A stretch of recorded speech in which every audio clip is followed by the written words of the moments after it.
So this film was based on Brian Stevenson, the lawyer who fought for Walter's release, his memoir. How much did you, Rob and Jamie, know about Walter and Herb's relationship, and how did you build what we just saw there, that connection? Getting into this character, which is, as you can see, just so powerful, but trying to dial in the Walter McMillan character, talking to Brian Stevenson, since Walter was no longer with us, was just finding out who he was. And if you get a chance to see the movie, at the end, you can see that the one encouraging thing about taking on this character is that Walter and I aesthetically look similar. We had the same cheekbones, the same sort of diamond-shaped head. I even had that haircut in the 80s that you see, the flat top.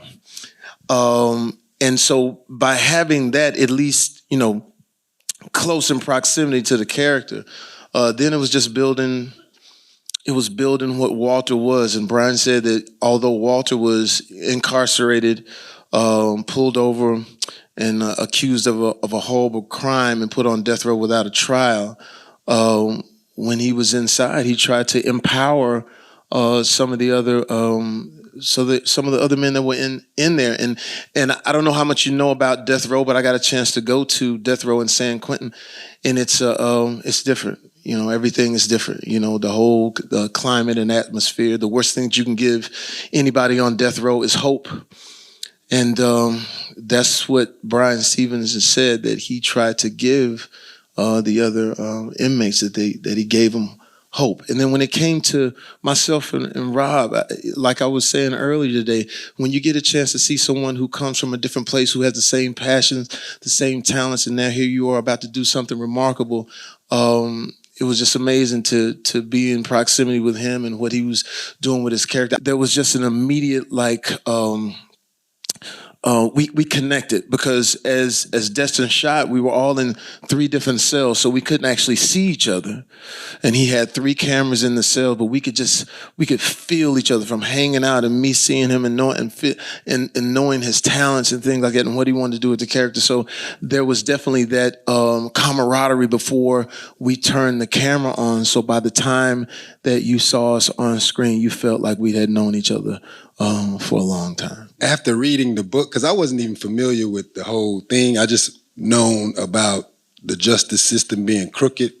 Growing up as a black man in America, I got so much information that I was able to delve into the character. The book actually is a beautiful read. Anybody out there, if you're interested in checking out Just Mercy by Brian Stevenson, this is what the movie is based on.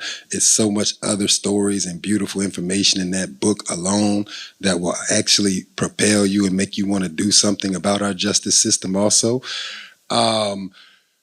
Then growing up, idolizing this man. I've seen this man since in living color, and he was the fabric of my damn near high school and college years of comedy. Also being able to give voice to a voiceless community. You know what I mean? I felt, a lot of brothers and sisters on death row right now and ain't got nobody fighting for them but Brian. And projects like this that brings their story to the dinner tables and theaters of America. And hopefully it'll encourage people to want to start the conversation so that we can, get some actual justice in this country. Only, tell me about some of the challenges specific to working on a film with this prison environment. It seems like a very specific thing.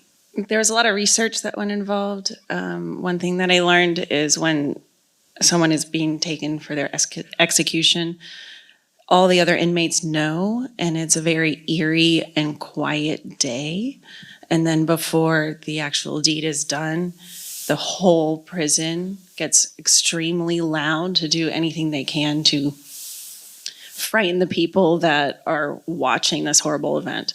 And so to create an emotion character for these guys was a challenge. And what does the prison sound like? We went to Rikers Island, we talked to execution specialist, and all the dark, creepy stuff came out.